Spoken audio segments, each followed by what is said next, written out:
Sama-sama kita bangkit berdiri. Haleluya, betapa suka. Haleluya, melimpahkan firman-Mu, kasih Bapa memenuhi hidupku sekuat hati. Sekuat hati ku berseru, ku merindukan firman-Mu. Sebab ku sadar firman-Mu kuat, sebab ku sadar firman-Mu kuat, sebab ku sadar firman-Mu kuat.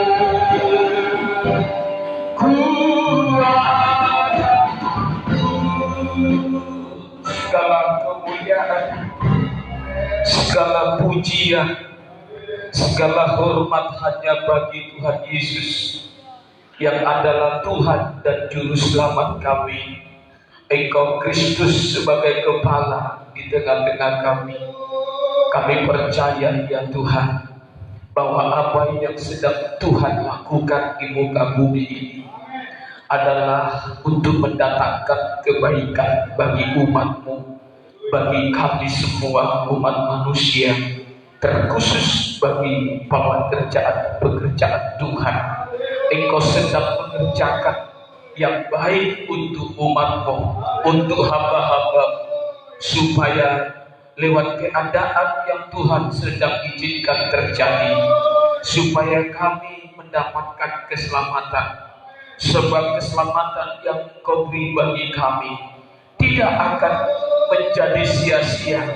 Itulah menjadi komitmen kami semua. Kami harus mengerjakan keselamatan kami. Lewat kami harus datang beribadah kepada Tuhan. Dan ketika kami beribadah, bahwa kami harus menunjukkan kehidupan yang sudah diubahkan, yang sudah diubahkan oleh firman dan Roh Kudus. Maka setiap ibadah yang kami hadiri, setiap ibadah yang kami lakukan, dan setiap pelayanan yang kami sedang kerjakan oleh kepercayaan Tuhan, dan setiap pengorbanan yang kami lakukan hanya untuk menyenangkan hati Tuhan. Dan itulah kami datang mengerjakan keselamatan. Dan kami juga harus mengerjakan keselamatan ketika kami sudah datang beribadah, ketika kami sudah melayani dalam pekerjaan-Mu, ketika kami sudah melakukan pengorbanan dalam pekerjaan-Mu. Kami juga harus belajar untuk semakin kecil. Ibadah kami bukan untuk membuat kami besar. Pelayanan kami bukan membuat nama kami manusia yang besar. Pengorbanan kami bukan membuat nama kami yang besar, tetapi membuat Kristus yang besar. Dan kami semakin kecil, Engkau semakin besar. Sebab untuk mendapatkan hidup yang kekal itu, kami harus mengecilkan diri. Kami harus mengecilkan diri. Sebab pintu untuk ke sana sesat dan sempit ya Tuhan. Itu sebabnya kami harus mengecilkan diri kami, supaya Kristus yang besar. Terima kasih Tuhan. Pagi ini kami mendengarkan firman-Mu. Biarlah setiap pujian sembah kami menjadi dupa yang harum di dalam hadirat-Mu. Dan kami mendengar firman-Mu ya Tuhan. Urapi kami semua yang hadir ini, baik yang datang dalam keadaan beban berat, Engkau Tuhan memberi jalan keluar. Baik datang dalam kelemahan, Engkau Tuhan yang menguatkan. Baik yang datang dalam keterikatan dosa, Engkau yang melepaskan semua keterikatan dosa, baik yang datang dalam sakit, Tuhan sembuhkan di dalam nama Yesus. Baik yang dapat menyaksikan di live streaming, Tuhan dimanapun mereka berada, Tuhan menyembuhkan sakit mereka, sakit jasmani dan sakit rohani. Tuhan menyembuhkan kuasa firman-Mu oleh bilur-bilur Yesus, kuasa Roh Kudus, itulah yang menyembuhkan sakit kami. Diterimanya firman, diluputkan mereka dari liang kubur, diberikan mereka hidup sehingga hidup yang penuh sukacita. Urapi hamba untuk menyampaikan firman, urapi dengan kuasa Roh Kudus. Jangan biarkan satu kata pun yang keluar dari diri sendiri, dari pikiran-pikiran hamba-Mu sendiri, tetapi apa yang keluar dari hamba-Mu hanya perpanjangan alat Tuhan saja. Namun firman-Mu itulah yang hamba-Mu sampaikan lewat apa yang Kau sudah beri bagi hamba-Mu untuk lebih dulu dinikmati, dirasakan dan disampaikan kepada umat-Mu. Terima kasih Tuhan. Semua sekitar kami, keliling lingkungan ini, walaupun mereka mendengar sepatah dua kata, tetapi Tuhan tidak pernah terbatas. Roh Kudus sanggup mengerjakan semua. Tidak ada yang tidak Tuhan bisa kerjakan. Semua bisa Tuhan kerjakan. Terima kasih Tuhan. Kami bersyukur dan segala roh jahat, penguasa-penguasa udara, roh kegelapan mengganggu pikiran kami tolak matakan semua di dalam nama Yesus Kristus. Makasih Tuhan. Dengan sukacita kami mendengarkan firman Tuhan. Haleluya. Mari kita yang percaya katakan bersama. Amin. Puji Tuhan. Silakan duduk. Bapak Ibu sidang jemaat Tuhan yang dikasihi Tuhan. Salam damai sejahtera bagi kita semuanya. Shalom. Shalom. Berikan dulu kemuliaan bagi Tuhan kita Yesus Kristus. Salam persekutuan kita. Philadelphia. Philadelphia. Ya, kita bersyukur kalau pagi ini kembali kita datang beribadah kepada Tuhan. Ini adalah kemurahan Tuhan. Bisa kita kembali datang beribadah, berkumpul dalam rumah Tuhan. Saudara yang dikasihi Tuhan, kita makin banyak mendekatkan diri kepada Tuhan dan lebih sungguh-sungguh lagi melakukan apa yang Tuhan kehendaki. Sebab firman Tuhan sudah katakan menjelang kedatangan Anak Manusia, menjelang kedatangan Yesus kali yang kedua, bahwa akan datang masa-masa yang sukar. Dan sekarang ini, hari-hari ini, masa itu sudah datang. Masa itu sudah datang. Dan ketika masa yang sukar itu pun datang, orang bukan tidak beribadah. Beribadah. Mari kita lihat di dalam 2 Timotius pasal yang ketiga ayat 1 ya, karena temanya masih dalam tema yang sama saya sampaikan, mengerjakan keselamatan. Pertama, mengerjakan keselamatan saya sudah sampaikan harus beribadah. Dalam ibadah itulah kita memuji-muji Tuhan, kita menyembah Tuhan. Dalam beribadah itulah, persekutuan itulah kita bisa menunjukkan perhatian satu dengan yang lain. Dalam ibadah itulah kita memiliki kesempatan untuk berkorban. Dalam ibadah itulah kita mendengarkan firman. Itulah mengerjakan keselamatan. Dan yang kedua, mengerjakan keselamatan setelah kita beribadah, memuji Tuhan, melakukan apa berkenan kepada Tuhan, melayani Tuhan. Melayani Tuhan itu ibadah. Jadi yang melayani Tuhan itu bukan hanya di atap ini, saudara duduk pun di situ. Dan ketika pujian dinaikkan, saudara bertepuk tangan, mengangkat tangan sesuai dengan tuntunan Roh Kudus yang ada padamu, bahwa engkau sudah melayani Tuhan. Iya, saudara. Dan ketika kita sudah lakukan itu, apa lagi yang mengerjakan keselamatan? Menjadikan diri kita makin kecil, supaya Tuhan yang besar. Maka ketika kita datang beribadah bukan membuat nama kita besar. Ketika kita melayani Tuhan bukan membuat nama kita besar. Ketika kita berkorban bukan membuat nama kita besar. Ketika kita menaikkan puji-pujian dengan suara, dengan talenta suara yang merdu mungkin, bukan membuat nama besar seperti artis, seperti penyanyi dunia. Kalau tidak disorahi, tidak keluar suara emasnya. Ya coba artis dunia kan gitu kan, disorahi dulu, baru keluarlah suara emasnya. Dan perlu dulu dipuji-puji supaya keluar suara emas. Gimana? Harus dipuji dulu biar keluar suaranya. Karena kita bukan memuji-muji manusia. Kita bukan untuk menyenangkan manusia. Kita bukan beribadah kepada manusia. Kita beribadah kepada Tuhan. Maka semua yang kita lakukan dalam ibadah itu, untuk mengerjakan keselamatan, kita harus siap semakin kecil. Puji Tuhan. Haleluya. Kita harus siap makin kecil sampai tidak kelihatan sekalipun, supaya Kristus yang kelihatan. Maka saya katakan sebagai pendahuluannya, saudara, apa yang terjadi ketika anak manusia menjelang kedatangannya? Itu apa yang terjadi? Masa yang sukar datang.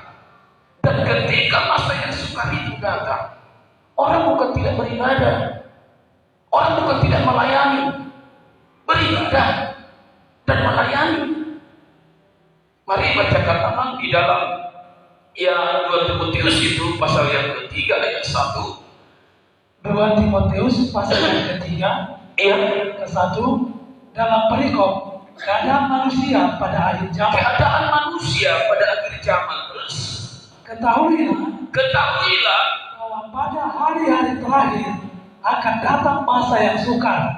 Jadi menjelang kedatangan Yesus kembali, jangan pernah terkonsep dalam pikiran kita ini, dalam dunia ini kita inginkan akan semakin enak rasanya, akan semakin nyaman.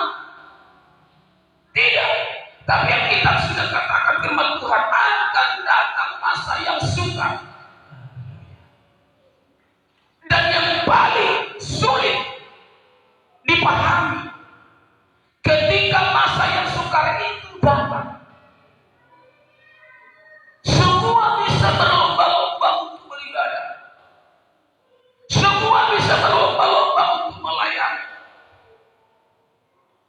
Kalau masa sukar itu datang, orang tidak beribadah, langsung bisa cepat kita pisahkan, kita bedakan. Cepat bisa kita tahu ketika masa yang sukar datang seperti sekarang. Andai kata orang yang belum bertobat itu tidak beribadah, orang yang tidak mau berubah hidupnya itu meninggalkan dosa dan kejahatan, tidak beribadah, langsung cepat ketahuan. Tapi kita lihat, masa yang sukar ini sudah datang. Masa yang sukar ini sudah datang. Dan semua berlomba-lomba beribadah. Baik pun kalau bisa di gedung gereja, baik pun mungkin di rumah, berlomba-lomba melakukannya. Sampai berlomba-lomba juga melive-kannya. Live seperti kita hari ini live. Di rumah pun live. Di sungai-sungai pun live, di pinggir sungai. Di kebun-kebun pun live. Semua menyiapkan berlomba-lomba. Sehingga apa yang terjadi? Sulit kita membedakan. Sulit kita melihat mana ibadah yang benar, mana ibadah yang tidak benar. Maksudnya bukan pujiannya yang salah ketika menaikkan pujian. Maksudnya bukan firmannya yang salah ketika membacakan firman Tuhan. Tetapi orang yang beribadah itu sulit dibedakan. Siapa yang ibadahnya diterima Tuhan, siapa yang tidak. Karena semua punya argumen masing-masing. Tetapi akan nampak, tadi malam saya katakan sama pemuda remaja, semua akan nampak. Firman Tuhan katakan dalam 1 Korintus pasal 3 itu dasar bangunan. Api yang sebagai ujian akan datang untuk membuka membuktikan dari mana bahan bangunannya. Apakah terbuat dari emas? Apakah terbuat dari perak? Apakah terbuat dari kayu, dari batu, dari jerami? Saudara, ketika api itu sudah datang, ujian itu sudah datang, kalaulah dia terbuat dari kayu, kalau dia terbuat dari kayu, tidak bisa diperbaiki. Karena kalau kayu sudah terbakar, itu akan jadi api. Tidak bisa diperbaiki. Kalau ujian itu datang, dia terbuat dari jerami. Ketika ujian itu sudah datang, api dia terbakar, tidak bisa diperbaiki. Karena dia akan jadi api.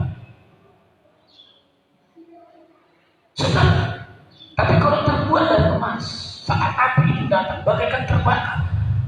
Mungkin ya terlanjur dia berbuat dosa dan salah, tapi ketika datang teguran, ketika datang nasihat, dia bisa diperbaiki.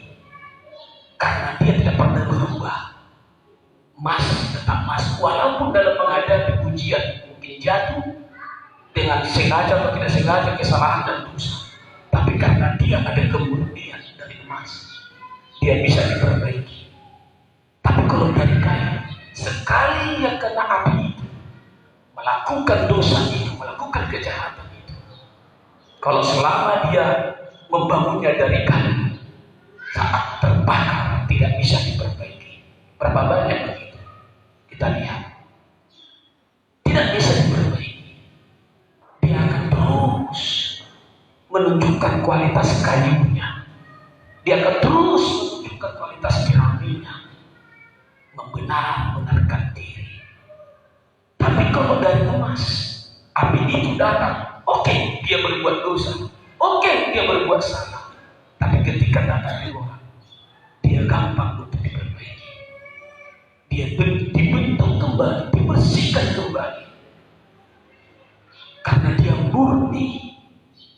Saudara, dari emas maka bisa diperbaiki. Bisa diperbaiki. Begitu juga perak. Saudara, dan dikatakan di sana, kalau terbakar, coba mari bacakan nama. Ya, dalam 1 Korintus itu, 1 Korintus pasal yang ketiga, ya, 1 Korintus pasal yang ketiga ayat 12 dulu dimulai. Ya, ayat ke-12, ya, perikop dasar dan bangunan. iya. Entahkah orang membangun di atas dasar itu dengan emas, Iya. perak, batu permata, kayu, rumput kering, atau jerami? Iya. Sekali kelak pekerjaan masing-masing orang akan nampak. Itu nampak. Kalau kita hubungkan dalam 2 Timotius pasal yang ketiga tadi, saat kesukaran itu datang. Saat kesukaran itu datang, itulah yang bisa menjadi bagaikan api membakar semua. Baik dari emas ikut juga masuk dalam pembakaran. Baik dari perak juga ikut masuk dalam pembakaran. Baik dari batu masuk juga dalam pembakaran. Yang dari kayu dan jerami semua sama-sama masuk dalam ujian pembakaran. Hari ini adalah kita sedang masuk semua dalam ujian pembakaran. COVID-19 ini semua orang masuk dalam pembakaran. Bagaikan api yang datang menguji semua bangunan rohani kita. Puji Tuhan, menguji semua bangunan rohani kita. Dan kita lihat, andai kata dia terbuat dari emas, ketika sudah datang masa COVID ini, sesungguhnya tidak ada lagi yang berani melakukan dosa dan kejahatan. Dan dosa yang dulu mungkin sebelum COVID ini dilakukan, dia akan merenung dan dia akan bertobat tinggalkan itu. Tetapi kan masih banyak berbuat jahat dan dosa sekarang. Sampai PLT pun ditelan. Sampai semua pun, dia bukan yang terdampak COVID, tapi dapat bantuan. Saya ada ditawarkan bantuan bukan dari pemerintah, dari lembaga rohani. Tapi saya bilang, jangan saya, coba ini dulu. Saya kirim KTP-nya dan nanti belum dikonekkan. Bapak tidak, saya jangan dulu, yang lebih perlu dulu. Saudara, semua telah tidak terdampak. Jujur semua yang menerima bantuan, baik dari pemerintah, baik dari mungkin lembaga-lembaga swasta rohani atau lembaga masyarakat. Kalau engkau belum terdampak, engkau terima. Karena dikatakan yang terdampak. Berani kamu menerima, kamu belum terdampak. Maka engkau sudah masuk dalam pembakaran dan terbakar. Kalau sudah terdampak, nggak apa-apa. Tapi kalau belum terdampak, saya lihat Riau, khususnya Rokan Hulu. Kalau jujur Rokan Hulu, 90% tidak terdampak. Karena sawit tetap laku. Kecuali sawit tidak laku atau turun harga, sekarang harga sawit sebentarnya dulu sempat 1.000. Apamu yang terdampak, sawitmu masih laku. Jualan masih bisa pasti berangkat. Ya kalau turun naiknya enggak masalah, kopi ini pun ada turun naik. Termasuk Rokan Hulu 90% belum terdampak.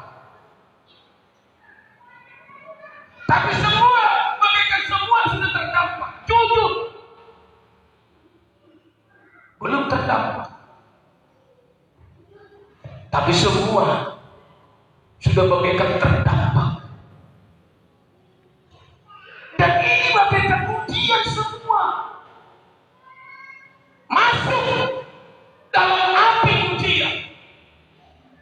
Dan siapa yang terbuat dari emas, di ujian ini dia tidak melakukan dosa.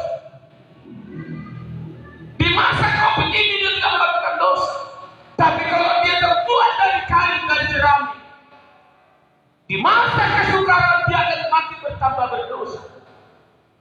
Di ujian api ini dia akan terbakar, hangus. Rohaninya hangus. Dan semua akan masuk. Tidak ada kan yang tidak masuk dalam ujian sekarang. 2 Timotius pasal 3 itu bagaikan tergenapi, menguji bangunan rohani umatnya. Kalau tanya, para pula udah terdampak? Enggak kan? Pak Sipro udah terdampak? Pak Si udah terdampak? Terdampak? Enggak kan? Pak Des terdampak? Enggak. Pak Maris belum terdampak. Yang tenaga harian pun masih kerja kan? Yang terdampak itu dia dulu bisa kerja berpenghasilan paling tidak berkurang 30% dari penghasilannya itu. Berkurang 50% bahkan sampai tidak bisa bekerja. Itu baru terdampak. Karena dikatakan terdampak oleh COVID ini. Saudara, maka kalau kita lihat bangunan itu semua dasarnya itu, bahannya itu terbakar. Tapi siapa yang berubah? Mas tidak pernah berubah. Tapi kalau dari mas terlanjur dia melakukan dosa dan kejahatan, ketika ada teguran, ketika ada menyatakan kesalahannya, dia bisa memperbaiki diri. Karena dia tidak berubah, bahannya tidak berubah, jadi tetap mas.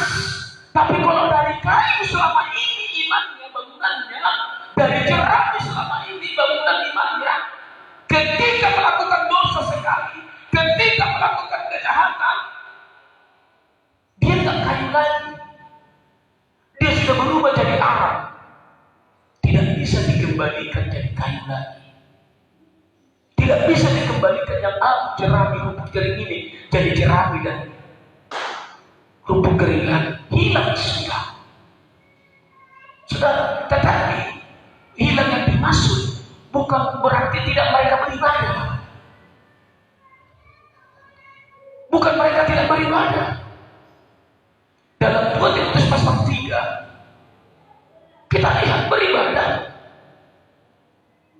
2 Timotius pasal yang ketiga itu mereka beribadah. Yang sudah terbakar itu pun beribadah tetap, yang tidak bisa diperbaiki.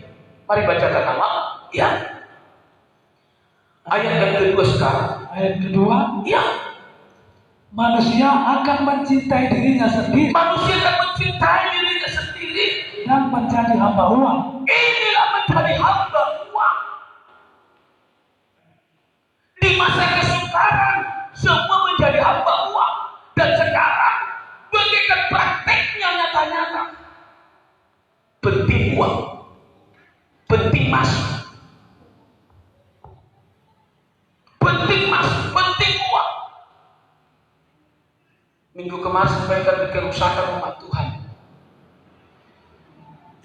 Imam menerima binatang yang cacat untuk jadi korban, menghinakan Tuhan. Itu kan sekarang penting uang, penting masuk. Dan karena dia Timotius pasal 3 ini mencintai uang, terus mereka akan membuang dan menyombongkan diri. Mereka akan menjadi peminat. Mereka akan berontak terhadap orang tua. Dan tidak tahu berterima kasih. Tidak mempedulikan agama. Tidak tahu mengasihi. Tidak mau berdamai. Suka menjelekkan orang. Tidak dapat mengangkat diri. Tidak suka yang baik. Suka mengkhianat. Suka berkhianat. Tidak berpikir panjang. Berlaga tahu. Lebih menuruti hawa nafsu daripada menuruti Allah. Ayat yang kelima. Secara lahiriah, mereka menjalankan ibadah mereka. Tetapi pada hakikatnya mereka memungkiri kekuatannya. Di masa kesukaran seperti ini pun, di masa COVID-19 ini pun, tetap menjalankan ibadah yang mungkin hadir di gereja atau mungkin secara live streaming atau di rumah, tetap menjalankan ibadah. Jadi jangan langsung seorang kalau sudah beribadah. Orang yang sudah masa kesukaran pun bukan berarti tidak beribadah. Dalam masa sekarang pun, dalam masa kesukaran ini, orang yang mencintai dirinya sendiri mencintai uang dan segala macam perbuatan dosa ini tetap juga beribadah, bukan tidak beribadah, tetap juga beribadah. Tapi sudah diingatkan kembali ibadah yang seperti apa mereka jalankan. Ibadah untuk menyenangkan manusia, ibadah yang menyenangkan telinga, ibadah yang menyenangkan telinga. Jadi jangan heran ketika gereja waktu itu selama 3 bulan kurang lebih, karena jumlah massa banyak akan datang ke gereja dan disarankan di rumah. Orang yang tidak bertobat pun keberatan. Pasti juga tidak suka dan mungkin menjalankan ibadah juga. Jadi bukan berarti karena sudah menjalankan ibadah langsung sudah dapatkan keselamatan. Karena di masa yang sukar orang bisa tetap menjalankan ibadah. Tapi saya yakin, kemarin saya sampaikan, di masa yang waktu itu ada himbauan dan kita berjuang beribadah, melakukan protokol kesehatan, ada dasar kita kenapa kita berani masuk ke Roh Kudus. Karena kita yakin, pertama saya katakan dalam kitab Ibrani pasal 10 ini, ayat 19, karena kita memiliki imam besar, kepala rumah Allah, kita yakin ada di tengah-tengah kita. Yang kedua apa? Yang kedua, karena kita memiliki hati yang tulus dan ikhlas, bersih dari jahat, lepas dari dunia. Dan yang ketiga apa? Karena apa yang ketiga? Tidak mau kehilangan janji Allah. Ibadah itu ada janji. Dan yang keempat, kita tidak mau tercerai-berai. Itulah dasar kita kenapa kita beribadah.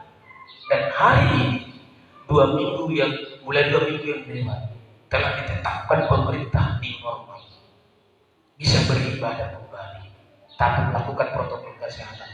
Dan inilah yang kita lakukan selama itu. Sekarang orang senang beribadah di gereja. Puji Tuhan, baik itu. Tapi kalau tidak karena mengerjakan keselamatan, apa artinya? Kalau tidak mau mengerjakan keselamatan, oleh sebab itu saya katakan, mari kita pastikan dasar kita itu membangun rohani kita adalah dari emas. Mungkin emas itu makin banyak karatnya. Kan emas itu kan harus diproses dulu supaya murni. Kita dari emas. Tapi mungkin masih ada karat-karatnya sampai ada emas karat berapa?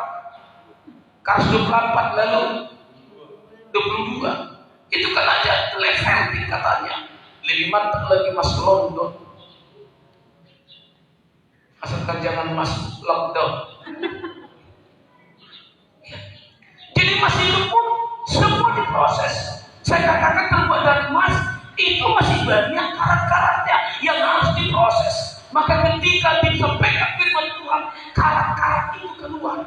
Pembakaran yang terjadi, kesukaran yang terjadi ini bagaikan proses mengeluarkan karat-karat kita. Haleluya. Haleluya. Bukan emas langsung murni. Ada campurannya masih. Karena kita masih itu dari mana diambil? Dari batu, dari tanah, dari sungai. Jadi dia bercampur dari batu. Dia bercampur di lumpur, di air. Dia bercampur di tanah. Itulah kehidupan kita yang diambil. Maka untuk dijadikan perabot, dia harus diproses. Proses pembakaran terjadi. Proses pembakaran terjadi. Dan kalau kita lihat kalau proses pembuatan emas menjadi sebuah perhiasan, itu prosesnya bukan hanya api, ada pelarutnya. Dibakar ada pelarutnya itu. Itu kalau kena ke kulit bahaya. Kalau kena ke daging bahaya. Ya, apa pengaruh kita? Roh Kudus. Maka kalau pekerjaan Roh Kudus, pertahankan kedagingan malalah. Entah apa nama cairan pelarut emas itu. Ada namanya, dulu saya waktu praktek di samping gereja kami, itu ada tukang emas. Jadi setiap pagi dia harus membakar gigi dia, lautkan. Dan pernah saya tanya, apa ini airnya? Ada ini, lupa saya namanya. Kalau itu kena ke tubuh, ke daging, ke kulit, bisa melepuh. Ya, saudara yang dikasih Tuhan, mari kita terbuat dari emas. Dan jangan keberatan kalau karat-karatmu dikeluarkan. Maka COVID-19 ini, kesukaran ini, bagaikan api, bagaikan ujian bagi kita semua. Untuk memurnikan kita. Puji Tuhan. Untuk memurnikan kita. Dan kalau dia terbuat dari emas, tidak akan berani melakukan dosa dan kejahatan di tengah-tengah keadaan sekarang. Puji Tuhan. Tapi kalau dia terbuat dari kayu, dari jerami, justru di kesukaran, justru di keadaan sekarang, tidak takut berbuat dosa dan kejahatan, maka terbakar dia menjadi arak, terbakar dia menjadi abu. Dan kalau sudah terbakar bukan berarti tidak beribadah. Beribadah dalam 2 Timotius pasal yang ketiga ini. Secara lahiriah mereka menjalankan ibadah mereka. Dan dikatakan, dan bersama, gak enak juga ini kalau dibacakan, gak enak dibacakan. Iya, ayat 5-nya. Ayat 5. Iya. Secara lahiriah, Iya. mereka menjalankan ibadah mereka. Iya. Tetapi pada hakikatnya mereka memungkiri kekuatannya. Mereka memungkiri kekuatannya. Jauhilah mereka itu. Tidak enak kan? Disuruh jauhi. Ini kalau tidak pengertian rohani di pikirannya, gak akan terima dia. Jauhilah mereka itu. Coba orang yang beribadah menjauhi orang yang beribadah. Tidak masuk logika. Dan itu sebenarnya pengetahuan umum. Orang beribadah dengan orang beribadah harus nyatu. Itu pengetahuan sekuler, pengetahuan umum, himbauan manusia, termasuk himbauan pemerintah. Orang yang sama-sama beribadah harus menyatu. Tapi ayat ini tidak begitu dikatakan. Justru sebaliknya, orang beribadah jauhi orang yang beribadah. Kan gak masuk kan? Kontradiksi, berlawanan dia. Seharusnya orang yang beribadah menyatu dengan orang yang beribadah. Tapi ayat ini tidak berkata demikian. Orang yang beribadah menjauhi orang yang beribadah. Tapi ibadah yang bagaimana? Yang dijauhi ibadah yang masih terikat dalam dunia, ibadah yang selalu menyenangkan hati manusia, ibadah yang bertujuan mencari kekayaan dunia, ibadah yang mencari kebesaran nama manusia. Jauhi. Saudara yang dikasih terjadi, kita harus betul-betul mengetahui keseluruhan kehendak Tuhan. Oleh sebab itu saya katakan, kalau kita terbuat dari emas, sekalipun kita terbakar, kita masih tertolong.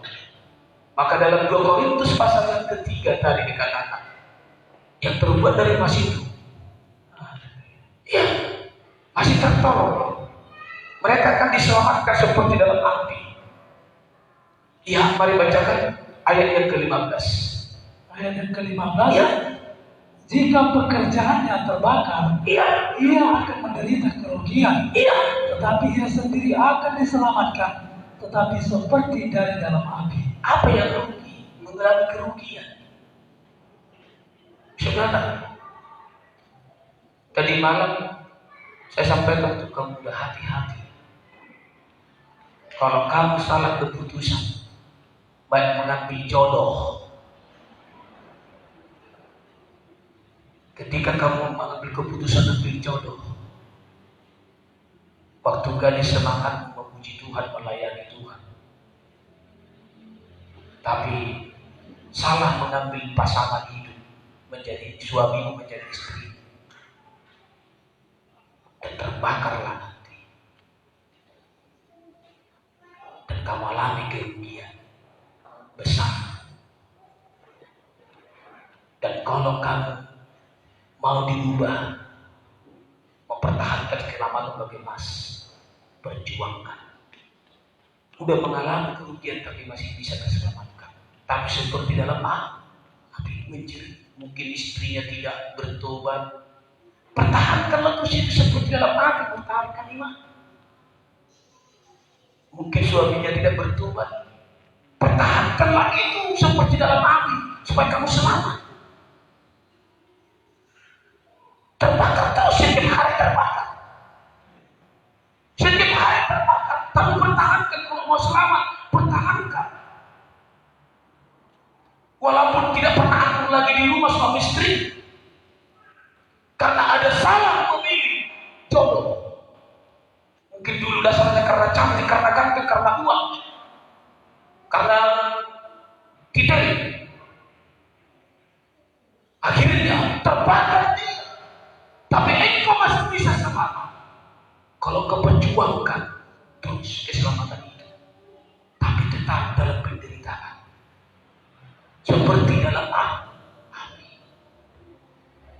Maka sama mesti katakan jujur.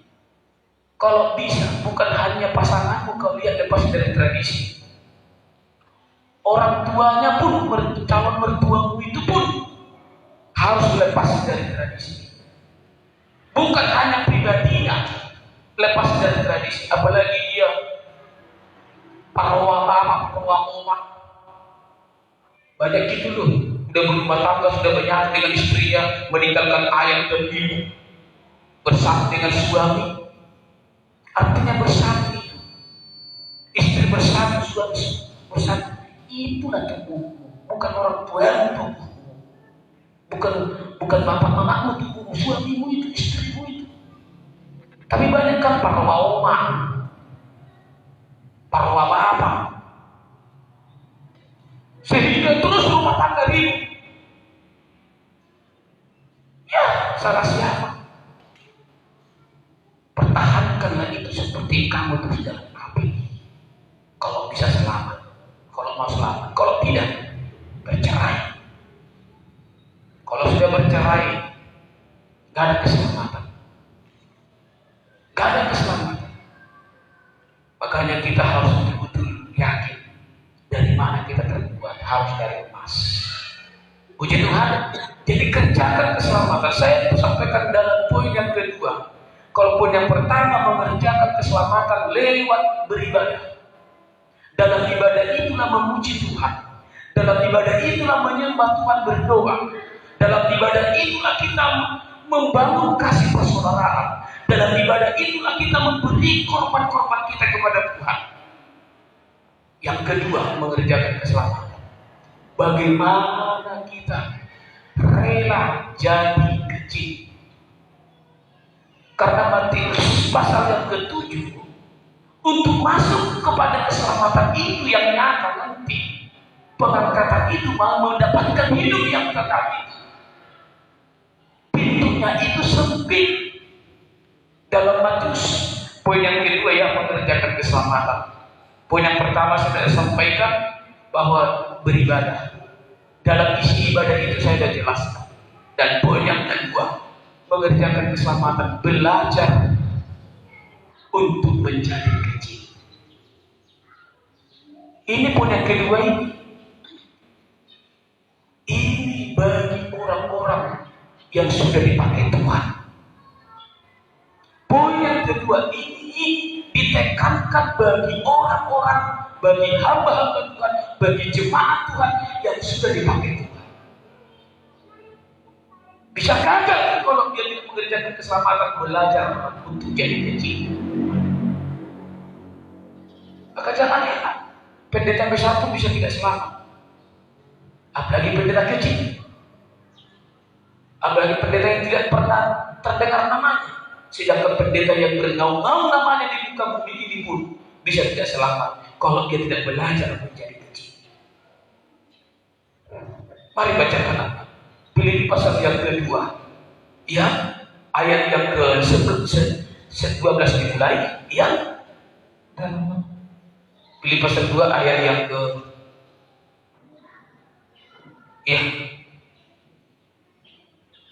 ya, Matius maksud saya, Matius pasal yang ke-7 ayat 13. Matius pasal 7 ayat 13 dimulai sampai 14, ya. Matius pasal yang ke-7 ya. ayat yang ke-13, ya. Dalam perikop jalan yang benar, ya. Masuklah melalui pintu yang sesak itu. Masuklah melalui pintu yang sesak itu. Karena lebarlah pintu dan luaslah jalan yang menuju kepada kebinasaan. Iya.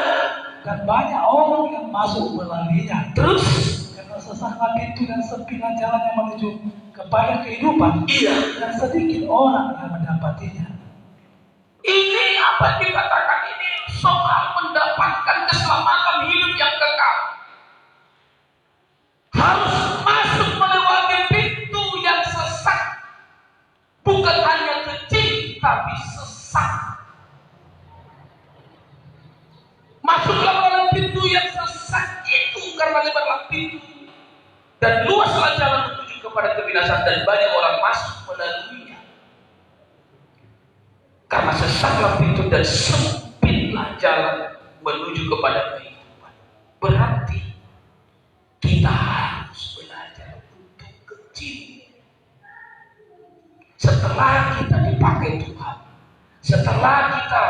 ya banyak kepercayaan diberikan Tuhan dalam pekerjaan Tuhan bagi kita.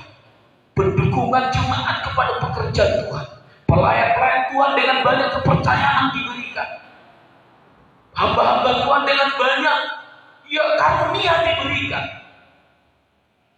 Dan itu semua harus dibawa untuk menjadi kecil.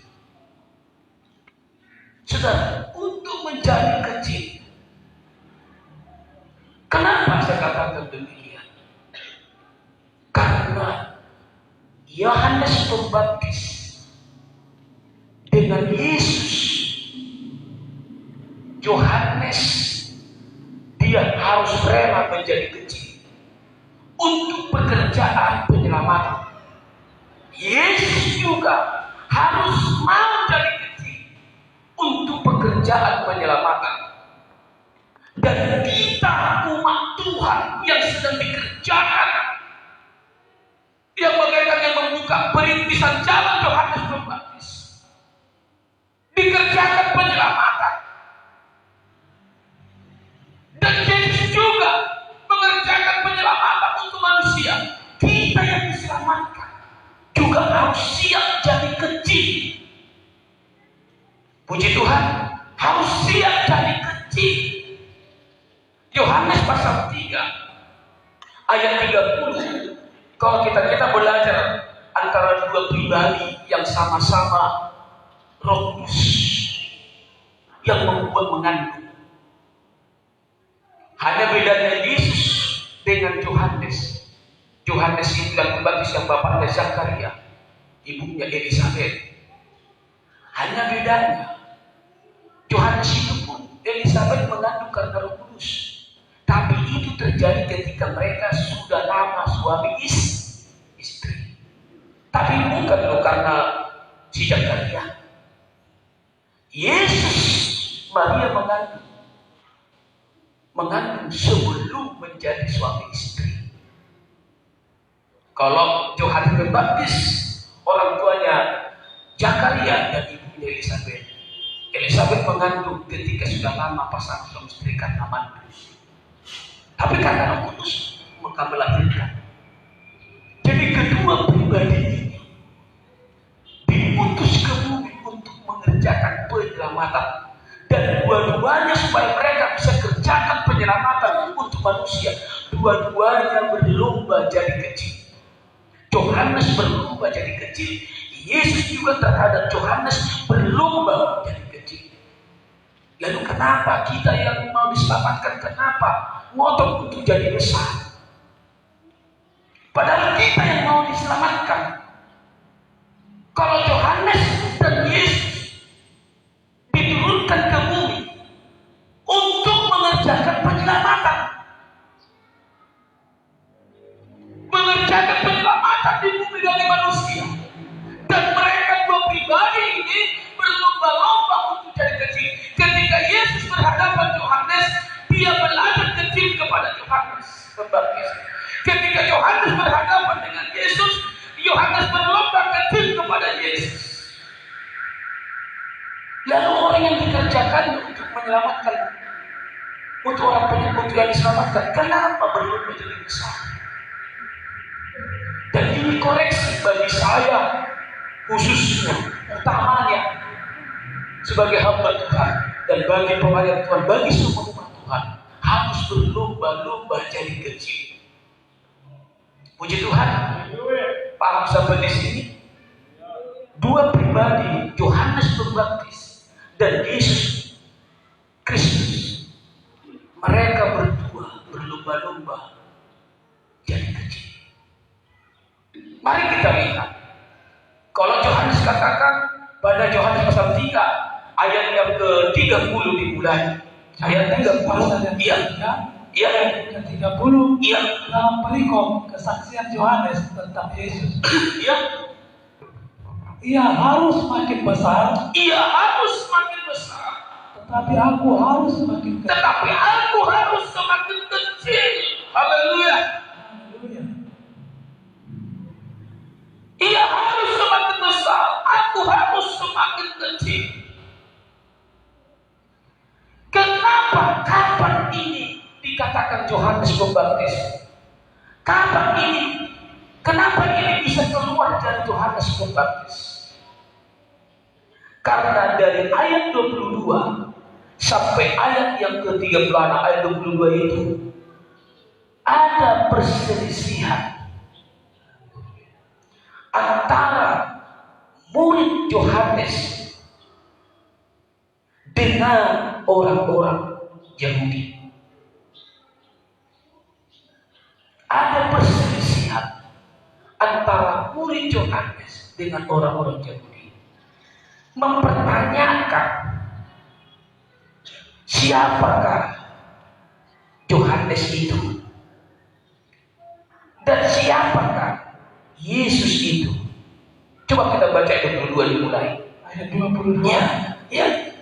Sesudah itu Yesus pergi dengan murid-muridnya Iya. ke tanah Judea, dan ia diam di sana bersama-sama mereka dan membaptis. Iya. Akan tetapi Yohanes pun membaptis juga di Ainon, Iya.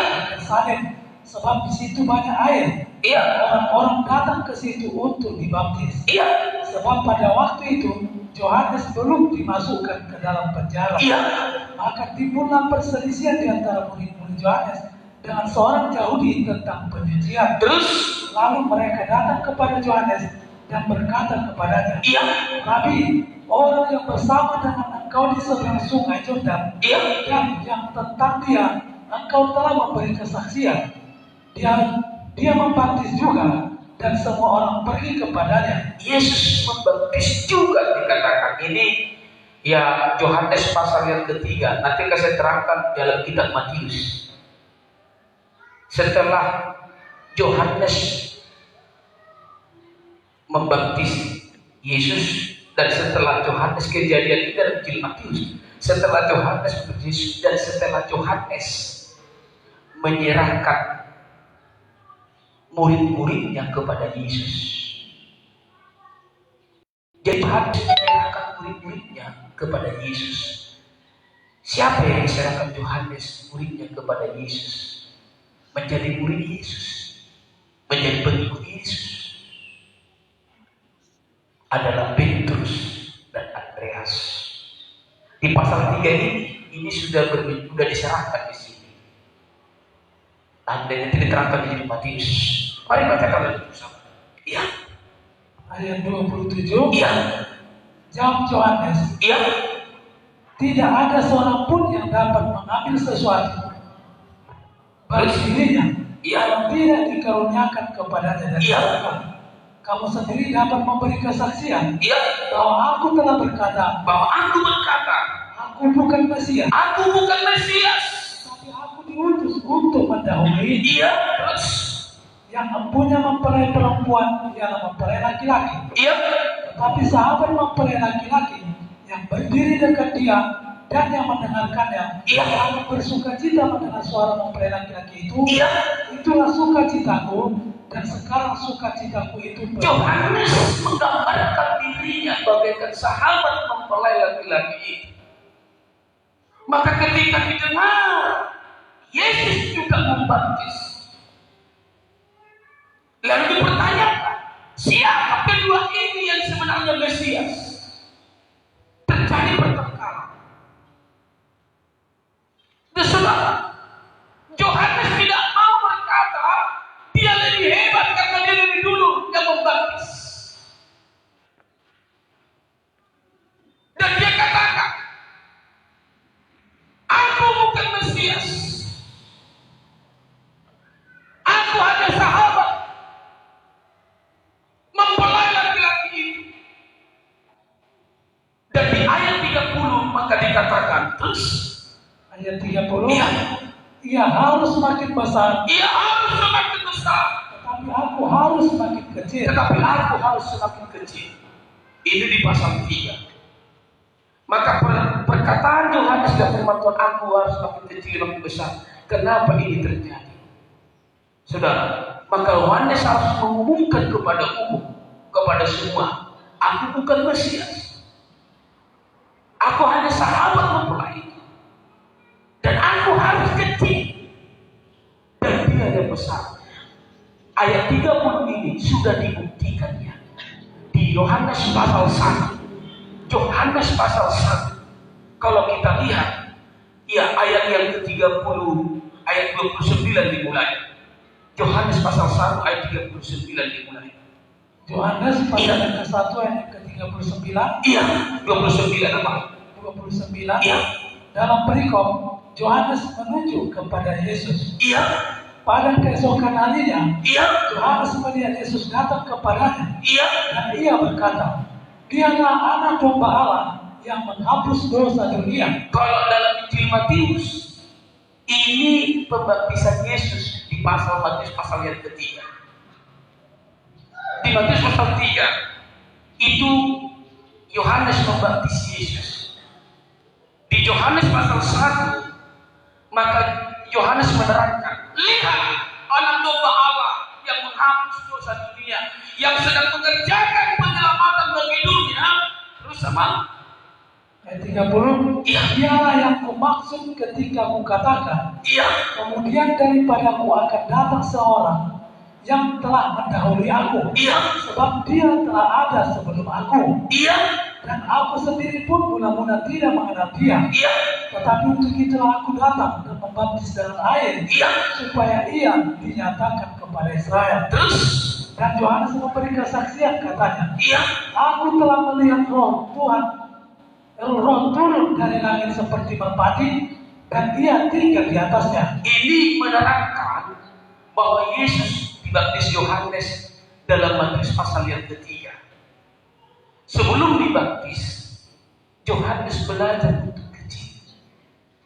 Tidak langsung sini. Dia menunjukkan dirinya yang kecil. Maka baca Yohanes Matius pasal yang ketiga. Di Injil Yohanes tidak diterangkan, tapi di Injil Matius itu diterangkan. Ia dikatakan Matius pasal 3 ayat 13. Matius pasal yang ketiga ayat yang ke-13. Yesus dibaptis Yohanes. Maka datanglah Yesus dari Galilea ke Yordan kepada Yohanes untuk dibaptis olehnya. Tetapi Yohanes mencegah dia. Katanya, akulah yang perlu dibaptis olehmu. Terus dan engkau yang datang kepadaku. Ini menunjukkan Yohanes mau mengecilkan dirinya di hadapan Yesus. Tetapi Yesus juga harus mau mengecilkan dirinya di hadapan Yohanes. Ayat yang ke-13. Ayat yang ke-15. 15. Lalu Yesus menjawab, katanya, biarlah hal itu terjadi, karena demikianlah sepatutnya kita menetapkan seluruh kehendak Allah, dan Yohanes pun menurutinya. Maka Yesus katakan, biarlah hal itu terjadi, karena demikianlah sepatutnya kita menggenapkan seluruh kehendak Allah. Bagaimana menggenapkan seluruh kehendak Allah? Kalau Yohanes yang menjadi perintis pengerjaan penyelamatan itu harus mengecilkan dirinya di hadapan Yesus, dan ketika Yesus juga mau mengerjakan penyelamatan, dia harus mau juga mengecilkan dirinya di hadapan Yohanes Pembaptis. Dia harus mau dibaptis Yohanes Pembaptis. Jadi ketika mereka berhadapan-hadapan, mereka tidak ada yang menunjukkan siapa yang lebih besar. Sebenarnya Yesus yang lebih besar dari Yohanes. Tapi karena mereka punya tugas yang sama, Yohanes tugasnya penyelamatan, Yesus juga tugasnya penyelamatan. Mereka sama-sama memiliki tugas penyelamatan. Maka kalau sama-sama mengerjakan tugas penyelamatan, Yohanes belajar kecil di hadapan Yesus, Yesus juga belajar kecil di hadapan Yohanes. Dan kita yang diselamatkan, mungkin kita pelayan-pelayan Tuhan. Kalau sudah ketemu pelayan-pelayan Tuhan sama pelayan-pelayan Tuhan, harus sama-sama belajar mengecilkan dirinya. Berikan kemuliaan buat Tuhan Yesus. Bukan berlomba-lomba menunjukkan siapa yang lebih hebat di antara pelayan-pelayan. Bukan menunjukkan siapa lebih hebat, siapa lebih keren.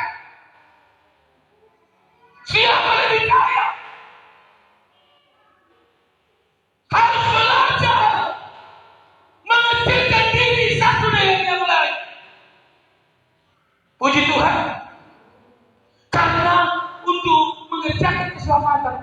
Bisa gagal kalau kita dapat keselamatan kalau kita nggak belajar mengecilkan diri. Andai kata Yohanes tidak belajar mengecilkan dirinya, Yohanes tidak berhasil mengerjakan penyelamatan. Yesus juga di hadapan Yohanes belajar mengecilkan dirinya.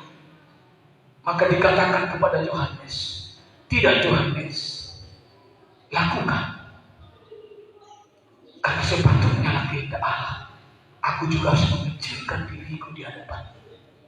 Karena kita punya tugas yang sama. Dua pribadi ini sama-sama diutus dari surga. Saya katakan sekali lagi, hanya bedanya Yesus dilahirkan si Maria, dia mengandung sebelum mereka suami istri. Yohanes sudah lama si Elizabeth mandul. Tapi Roh Kudus membuat Elizabeth mengandung. Yohanes itu dari Roh Kudus dan mengerjakan keselamatan harus sama-sama mengecilkan diri. Dan kita yang dikerjakan untuk diselamatkan. Loh, kok kita belajar untuk mempertahankan kedadian? Kok kita belajar mempertahankan membesarkan keduniawian? Maka disitulah nanti gagal keselamatan. Ya, maka dikatakan di dalam Matius tadi, ya, ayat yang ke-15 garis belakang emang, ya, Ayat ke-15. ya, Lalu Yesus menjawab katanya kepadanya, ya, biarlah hal itu terjadi. biarlah hal itu terjadi. Karena demikianlah sepatutnya kita mengenapkan seluruh keadaan. Iya, Dan Yohanes pun menuruti. Yohanes pun menuruti. Puji Tuhan, puji Tuhan. Dan ketika sudah menuruti, mengerjakan diri, disitulah Roh Kudus memeteraikan kita. Maka di ayat yang ke-16, ayat 16, ya, sesudah dibaptis, Yesus segera keluar dari air. iya, Dan pada waktu itu juga langit terbuka, dan ia melihat Roh Allah seperti burung merpati turun ke atasnya. iya, Lalu terdengarlah suara dari surga yang mengatakan, iya, inilah anakku yang kukasihi, kepadanya lah aku berkenan. inilah anakku yang kukasihi, kepadanya lah aku berkenan. Saudara, ada dua kali kalimat yang sama keluar turun dari surga. Pertama ketika Yesus sudah belajar mengecilkan diri dan Yohanes, dia dibaptis Yohanes Pembaptis, maka terdengarlah suara dari surga, inilah anak yang kukasihi, kepadanya lah aku berkenan. Karena sudah mengecilkan diri untuk memulai pelayanan. Ini suara yang pertama untuk memulai pelayanan. Dan suara yang kedua dalam kalimat yang sama. Waktu di Taman Getsemani.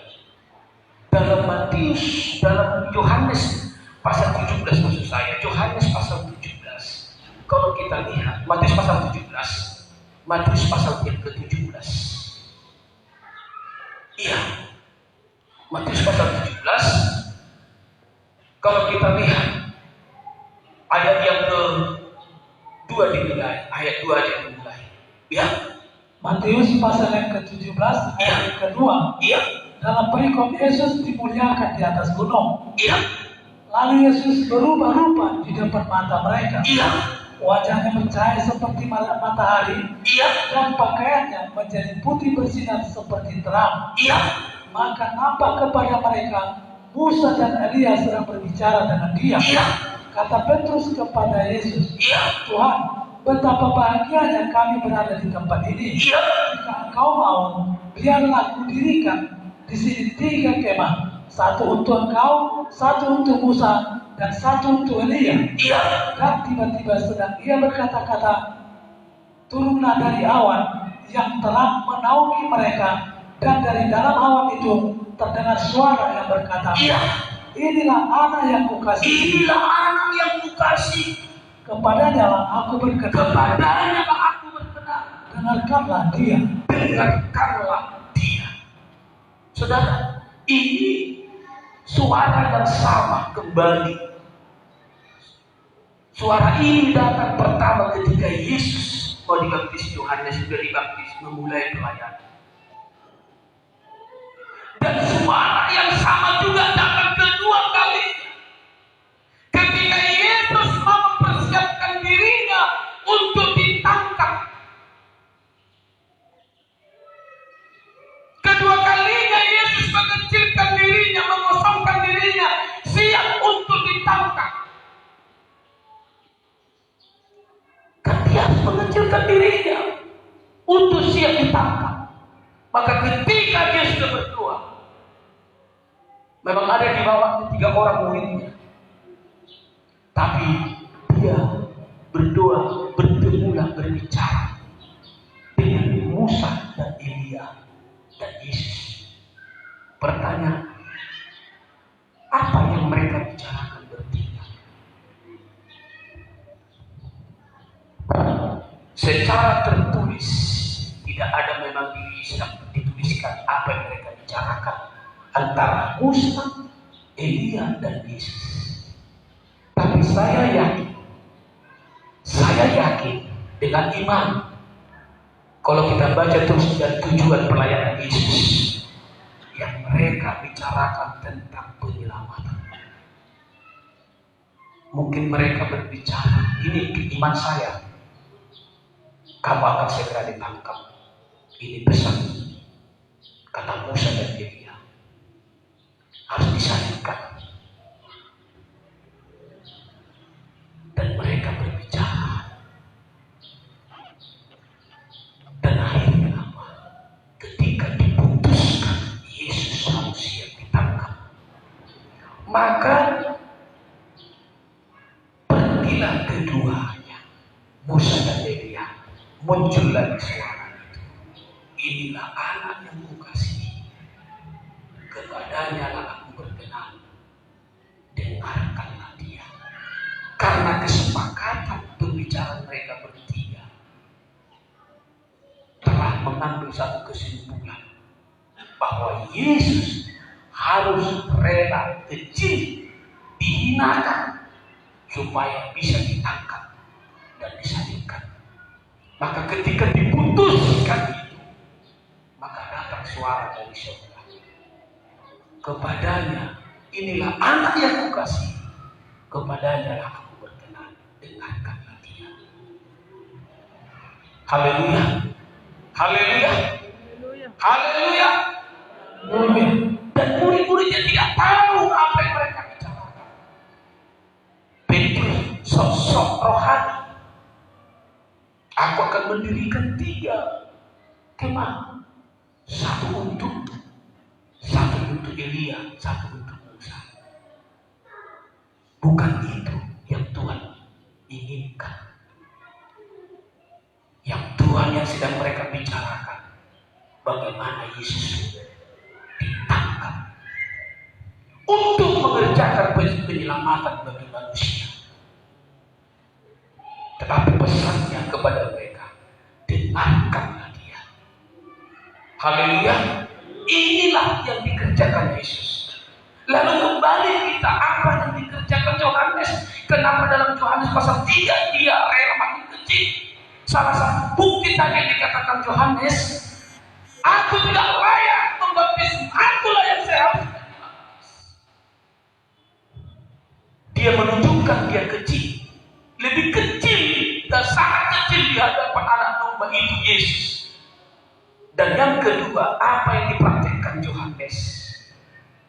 Maka kalau kita lihat dalam Yohanes pasal yang pertama, Yohanes pasal pertama, yang ayat, mari bacakan dulu ayat yang ke-35 dimulai, ayat 35. Yohanes pasal yang ke-1 ayat 35. Iya. Dalam perikop murid-murid Yesus yang pertama. Iya. Pada keesokan harinya, Yohanes berdiri di situ pula. Iya. Dua orang muridnya. Dengan dua orang muridnya. Siapa dua orang murid Yohanes ini? Petrus dan Andreas.